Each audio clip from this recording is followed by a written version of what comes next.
जागतिक पातळीवर सुरू असलेल्या इराण-इस्रायल संघर्ष आणि त्यात अमेरिकेच्या सहभागामागच्या चर्चेमुळे इंधन टंचाईचा अफवा सध्या सर्वत्र पसरत आहे.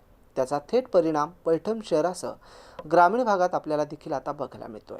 भविष्यात गॅस सिलेंडर मिळणार नाही या भीतीनं नागरिकांनी गॅस एजन्सीसमोर मोठी गर्दी केली असून अनेक ठिकाणी ग्राहकांच्या लांबच लांब रांगा बघायला मिळतात. सोशल मीडियावर पसरलेल्या चुकीच्या संदेशामुळे पैठण शहरासह पाचोड, आडोळ आणि बिडकीन परिसरात देखील खळबळ उडाली आहे.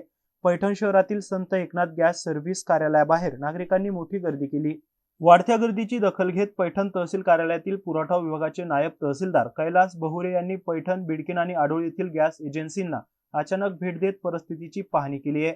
दरम्यान संत एकनाथ गॅस एजन्सीचे मालक उमेश परदेशी यांनी स्पष्ट केले की घरगुती गॅसचा पुरवठा नियमित सुरू असून नागरिकांनी घाबरण्याचे कोणतेही कारण नाही. मात्र शासनाच्या आदेशानुसार सध्या व्यावसायिक गॅसचा पुरवठा बंद असल्याने हॉटेल व्यावसायिकांना काही अडचणींचा सामना करावा लागतोय. नायब तहसीलदार बहुरे यांनी पाहणीनंतर सांगितले की घरगुती सिलेंडरचे वितरण सुरळीत सुरू असून केवळ व्यावसायिक गॅस पुरवठा तांत्रिक कारणांमुळे तात्पुरता थांबवला आहे. त्यामुळे नागरिकांनी अफवांवर विश्वास न ठेवता संयम बाळगावा असं आवाहन प्रशासनाकडून करण्यात आलंय.